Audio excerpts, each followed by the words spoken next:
Today I'm super excited because I've got a full week of workouts for you. It's a 4-day split and all the workouts are beginner friendly, so it's going to be super helpful if you're looking to just kickstart your fitness journey or you have a super busy schedule and aren't quite 100% confident in the gym. So we're going to have one push day, one leg day, one pull day, and then a full body day to end off the week. One thing I really like about this split is that it has a lot of flexibility to fit in with your schedule. So say you only had enough time to work out 3 days a week, you can still do the first push day, leg day, and pull day because we're hitting all of our muscle groups within those 3 workouts. Just chuck the full body workout and you still make amazing progress. So we're going to take you to the gym and we're going to walk through all the exercises together. I'll add timestamps to the video so you can find each day easily, but I'll also be writing out all the workouts in the description so you can screenshot it. And you can also take this video with you to the gym, so if you get stuck on the form for any of the exercises, just have a little check back and then get on with the rest of your workout. Of course, everyone's workout split might be different because everyone enjoys training in different ways. So what works for one person might not work for someone else. I'm not saying this is the perfect workout split, but it's one that I personally enjoy, and I think it's a really great place to start because the workouts are going to be hitting a little bit of everything and you're just going to be feeling so great afterwards. And I also think it's really important to have those rest days that you can do other activities, whether that's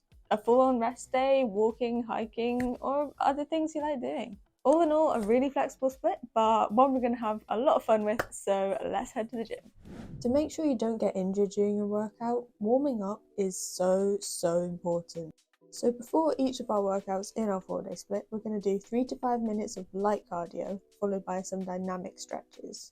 They're called dynamic stretches because you're basically moving the whole time that you're doing them, so don't hold each stretch longer than 30 seconds.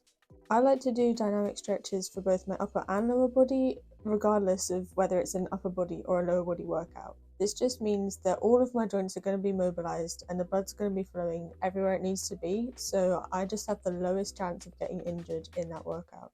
On my upper body days though, I do like to roll out my shoulders using a band because my shoulders aren't the most flexible, so I feel like this just helps me get a bit more range of motion than if I wasn't using the band. You don't need to spend too long warming up. For me, 10 minutes is more than enough, and then I'm ready to lift. First up, we've got machine shoulder press. We're going to be doing 3 sets of 8 to 10 reps here, and this is a great exercise for sculpting your shoulders. If you don't have the shoulder press machine, you can also do seated dumbbell shoulder press. It works the same muscles, but with the machine, you're automatically put in a more stable position. So this means you'll probably be able to lift heavier. And it's also safer to go heavier because if you drop the weights, then there's nowhere for them to go because they're attached to the machine. So with this movement, you want to keep your chest up and the power should be coming when you're pushing the weights up from the bottom. You also want to control the weight all the way down to get the most out of it. When you're controlling the weight like this, it means that your muscles are going to be under tension for longer, so they're going to have more of a stimulus put on them, which will cause them to grow. Next up, we've got 3 sets of 8 to 10 reps of incline dumbbell bench press. This one's mainly going to be targeting the chest, and you're going to get some of your front delt in there as well. I like to have my hands slightly rotated inwards so you can see I'm making a sort of V shape when I get to the top of the movement. And I just find that this is a bit easier and more comfortable on my shoulders. So you're controlling the weight on the way down and on the way up, and make sure that you're bracing your core. This will just help keep the whole movement super stable and you're going to be able to push hard for this one. You'll also notice for all of these exercises I've given you a rep range rather than a specific rep number. So for your first set, I want you to choose a weight that you think you're going to be able to get the highest number of reps in that range. So say for this exercise, it's 8 to 10 reps and I could get 10 reps with the 12.5 dumbbells. I'll do that for my first set. Then if I thought that was too easy, I would increase the weight because I was already at the top of my rep range. If I couldn't get the top number of reps in that range, then I'd keep the weight the same and aim for that top number again. But if I'd chosen a weight that was just a little bit too heavy and I couldn't quite get into the rep range, so say I got 6 reps instead of 8 to 10 reps, then I would decrease the weight for my following set and try and aim for the rep range that I was supposed to get. So basically, if you're doing more reps, choose a lighter weight. If you're doing fewer reps, choose a heavier weight. Next, we're going to do a spicy superset of dumbbell lateral raises followed by overhead tricep extensions. So first we're going to do 10 to 12 reps of lateral raises, And straight after that, we're going to go into 10 to 12 reps of overhead dumbbell tricep extensions. We'll repeat that for 3 sets, and that's your superset. Lateral raises are such a humbling exercise, so you're going to want to go light with these to get the most out of it. To be quite honest, I probably could have gone lighter. I was using 5 kg dumbbells here, because if you're really controlling the movement, then you can make 2.5 kg dumbbells feel like 10s. Trust me on this one. Form over weight every single day, girl. When I'm going into the overhead tricep extensions, I like to put the dumbbell sort of over one shoulder to get it into position. Then you want to overlap your hands in a diamond position and try not to flare your elbows out too much. But it also depends on your mobility, especially in your shoulders. A really good cue that I find for this one is thinking about pushing the dumbbell upwards rather than bringing it forward over your head. A lot of people tend to swing the weight around, and really you want your elbows to be fairly fixed in the position that they're at, so most of the movement is coming from your forearms. You want to flex the triceps when you get to the top and try not to pause too long, just so that you're keeping constant tension on your muscle. You should really be feeling it in your arms at the end of this superset.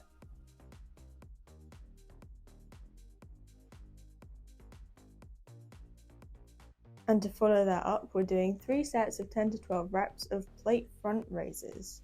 Now, a lot of people say that you don't have to do front raises because you're targeting the front of your shoulders or your front delts with pressing movements like the incline chest press anyway. I actually disagree because I don't do too many pressing movements, and I want to build beautiful boulder shoulders, as we all do. And I just think that little exercises like these are a good way to sculpt different areas of your shoulders that you might not necessarily be targeting as much as you think you are. Keep a soft bend in your elbows and aim to lead the movement with your shoulders rather than curling the weight up. And for our last exercise of our push day, we're going to really burn out the triceps with a single arm cable tricep pushdown. I absolutely love these because I feel like the isolation you get with your tricep muscles is unmatched. Because it's a different position to the overhead tricep extensions, it means we're going to be targeting the muscle a little bit differently, which is pretty important if you're looking for well-rounded muscle development. So I set it up with the cable machine at about head height, and I'm in a sort of cross-body position. I took the actual handle off of the cable machine, so you can see I'm literally just using the bit where you would attach a handle. And you just want a slight bend of the hips with your elbow being pretty stationary and most of the movement being done with your forearm. I like to hold on to the machine to give me a little bit more stability and really flex my tricep when I get to the bottom. And that's a wrap on our first workout of the week. Right, leg day. Very similar warm up, but I like to make sure that I add in a few more lower body dominant dynamic stretches, especially 1990s, because I find that they're really good for opening up your hips. First up, we're starting strong with machine hip thrusts. If you don't have the machine, this is not a problem at all, just use the regular barbell setup.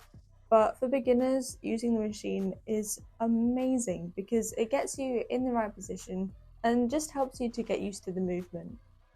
It can also be a lot less intimidating than having to figure out how to get all the plates and stuff on the barbell in the first place. So if you're new to the gym, I definitely recommend going with the machine. Then later, as your confidence grows, then of course, go and try out the barbells. It's so important to go and try new things and get out of your comfort zone, because this is where you're going to see progress. Okay, so we're doing 3 sets of 10 to 12 reps, going really slow and controlled, and try and add in a little pause at the top. It's really important to control the weight on this one because if you're throwing it around too much, then you can shift the focus onto your lower back, and we want it to be on our glutes. So no throwing the weight around. I absolutely love this next superset. So we're doing 10 to 12 reps of dumbbell goblet squats, followed by another 10 to 12 reps of dumbbell RDLs. We're going to repeat that for 3 sets, and I love this superset so much because you're focusing a bit more on your quads with the goblet squats, and then we go straight into focusing on our hamstrings and our glutes with the RDLs. So it's really just a fun superset for targeting all of your legs. For the goblet squats, it's super important to brace your core. You might have to choose a lighter weight than you think, but just try and stay as upright as possible throughout the movement and think about pushing the floor away from you as you go up. For dumbbell RDLs, this is a hip hinge movement, so you're not bending over at your lower back, you're pushing your hips backwards. It can be quite tricky to get if you're a beginner, so I'd recommend choosing a really light weight and just focusing on the movement itself. To get the form on this one, a really good way I like to think about it is separating the movement into a few parts. So first, think about shutting the car door with your butt, and then think about picking up your keys. So it's simultaneous, but at the same time, you can sort of break it down to make things easier. So you're shutting the car door and bending down to pick up your dropped keys. On the way up, I like to think about it as moving up an escalator. So you're not moving straight up, you're sort of bringing your hips forwards and up. But make sure you're not pushing your hips forwards too much when you get to the top. Just into a fairly neutral position, squeeze the glutes to the top and then come back down. Next, we've got a reverse lunge variation. You've probably seen a lot of people using these smaller bars, so that's what I'll demo with here. But honestly, I wouldn't use the smaller bars in practice, and I'll tell you why in a bit. So you want the bar resting across your upper back, not on your neck, and we're going to do one reverse lunge followed by one static lunge, and that counts as 1 rep. And we're aiming for 8 to 10 reps here.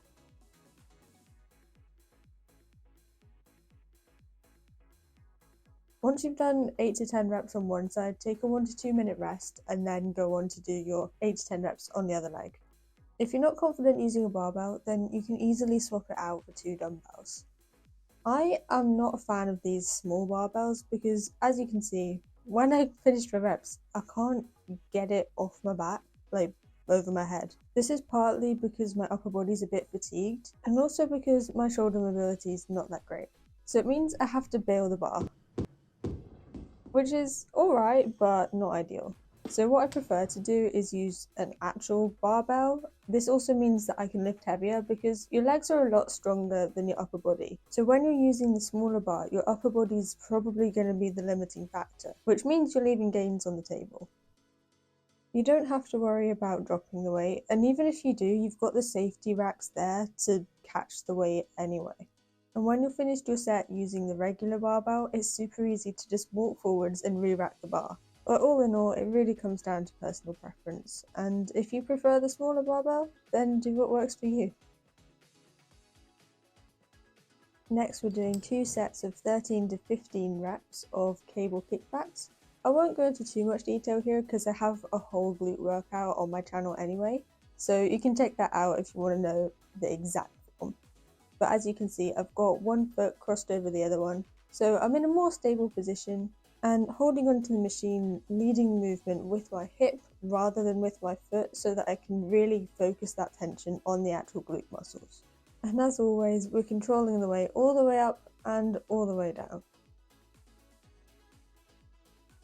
To finish off, we've got another nice little superset. So first we're going to do 10 to 12 reps of calf raises. You can do this on the machine, or if you don't have a machine, you can do standing calf raises and hold a dumbbell. And then we're going to move on to 10 to 12 reps of leg extension. This is probably one of my favourite exercises ever because I just love that quad pump that you get at the end of it.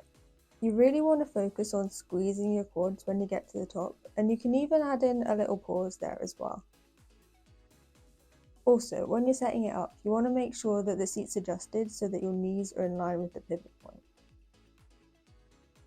It's pull day, one of my favourite days ever, and we're going to start off with another one of my favourite exercises, which is lat pull down. This is amazing for growing your back, and is also really helpful for helping you to get your first pull up because it's a very similar movement. We're doing 3 sets of 8 to 10 reps, and I want you to think about leading the movement with your elbows, really controlling the weight the whole time, and think about getting your elbows in your back pockets in that bottom position. You don't have to lean back too much, just keep your chest high and pull the bar to just below your chin.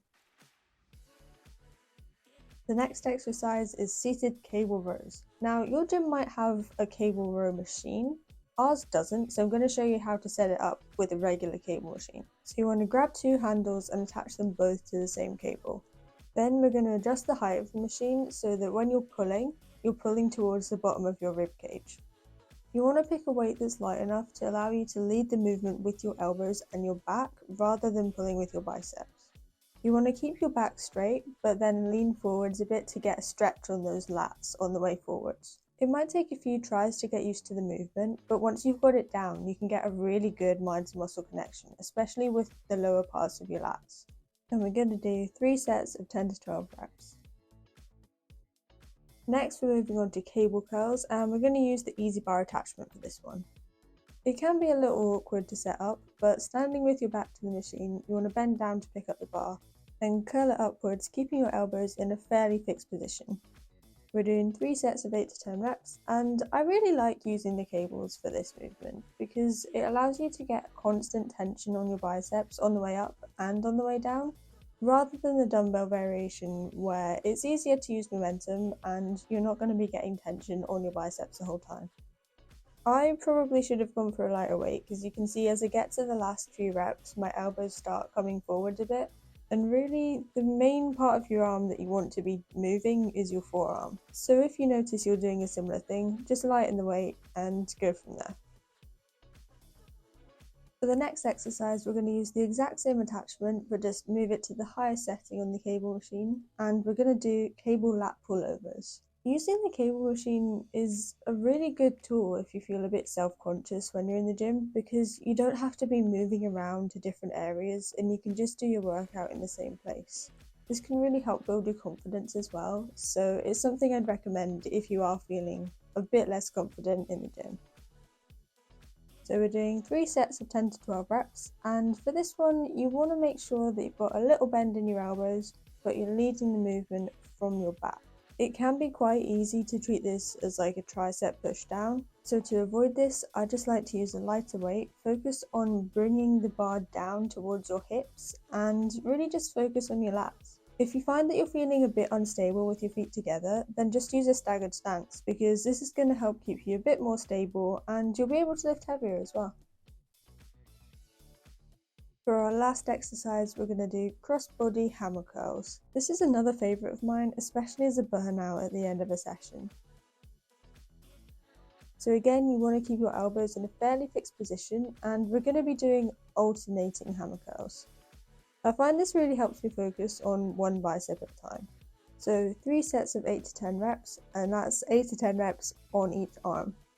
And for all of these exercises, make sure you're taking a rest in between. So usually 1 to 2 minutes is what I find works best for me. And if you really want to burn out your biceps at the end of your workout, try doing a hold.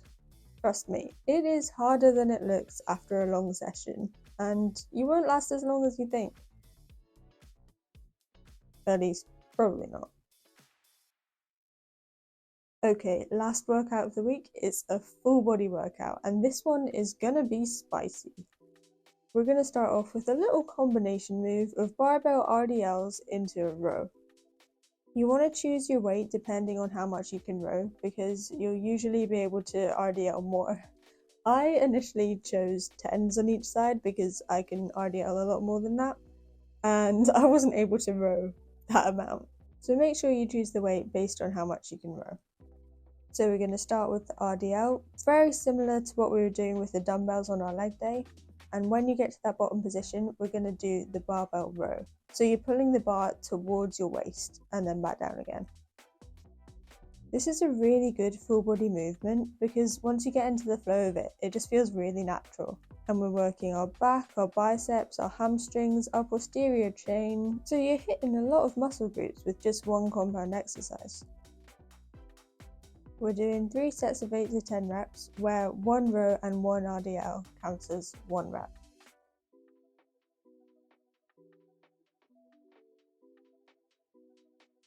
Next, we're going to give our back and our legs a little bit of a rest and go into alternating machine chest press. We're using the machine so you won't have to stabilise yourself as much, so you'll probably be able to lift heavier, and it's also really good for beginners. We've got 3 sets of 6 to 8 reps on both arms, and you want to make sure that the seat's adjusted so that you're pushing from your chest. The handle should be at about chest height, and I like to use a neutral grip because I find it feels more comfortable on my shoulders. So a little variation I like to do on this is push with both arms first, then push with my right arm, and then push with my left arm. This is going to get quite a lot of volume in, but you're really going to be feeling it at the end. Next, we're going to move into a superset on the assisted pull-up machine. If you don't have this machine, do not worry because you can do the exact same thing with just your body weight or using bands if you need some more assistance. For the first exercise of this superset, we're doing 8 to 10 reps of assisted chin-ups. This means that your palms should be facing towards you rather than away from you, which would be a regular pull-up. Doing chin-ups is really great because it's actually a biomechanically easier movement for your body to do. So if you can't quite get your first pull-up yet, then working on chin-ups is a really great way to build that strength in your back. Straight after that, we're going into 8 to 10 reps of assisted tricep dips. You might be wondering why I'm saying do these assisted rather than just do them body weight if you can do them body weight. This is because I really want you to focus on the time under tension. So performing the movements at a slow pace and really focusing on the muscles that you're using. This is personally what I've seen most progress with. It might not be for everyone, but I find that when I focus on the tempo of the exercises that I'm doing, then I just get a whole lot more out of it. So just a quick one on tricep dips. You want to keep your spine in a fairly neutral position and think about pushing straight down as you move yourself up.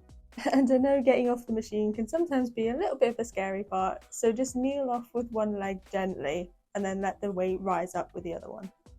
Next we have what we would call a functional exercise. I find this a bit weird because aren't all exercises functional exercises, at least to some extent? But anyway, we're doing 3 sets of 8 to 10 reps of kettlebell swing to squats. The movement pattern for this one can be a bit tricky to get your head around in the first place, so you might have to rewatch this part a few times. I know I certainly had to Google it. But the easiest way I found to start off is by putting the kettlebell a little bit further in front of you, then hinging back at your hips to pick it up. That just puts you in the right position to begin with to start swinging the weight. From there, you're going to bring the kettlebell up by pushing forward with your hips rather than pulling it with your arms. I guess it's kind of like a vertical hip thrust. Then on the way down, you want to keep your spine neutral but bend at your knees while you're bringing the kettlebell through your legs. After that, you bring it forwards again by pushing with your hips, and you just repeat that. But as I said, this one can be a bit tricky to get your head around, so if you can't quite get the movement down, then feel free to just substitute this for regular kettlebell swings. Because after all, it's your workout, and if you're not enjoying it, there's not much point doing it. What better way is there to finish off a whole week of workouts than with an ab finisher? We've got 3 exercises, 3 rounds, and we're starting with 10 reps of leg raises. So you're going to grab a yoga mat and lie with your back flat against the ground. And this movement's mainly going to target your lower abs. So keep your legs glued together, control it all the way up and all the way down, and you're really going to be feeling it in that lower ab area.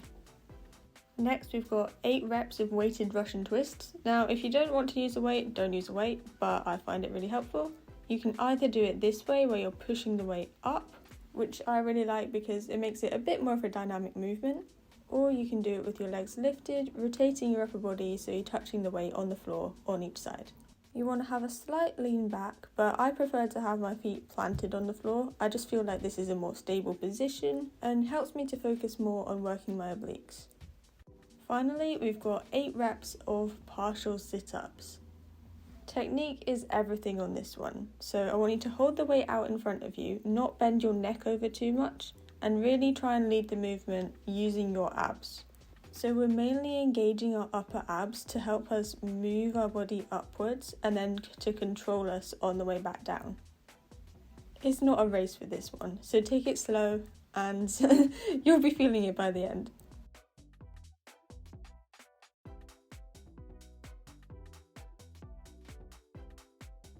Hope you enjoyed that full week of workouts. I know you're gonna absolutely smash it. So if you did enjoy this video, it would mean so much to me if you subscribe, because I'm gonna be posting regular fitness content to help you smash your fitness goals and become the best version of yourself. Also, thank you for sticking around to the end of the video, because most people don't, and that just tells me that you're serious about your fitness goals, and I know you're gonna see so much progress.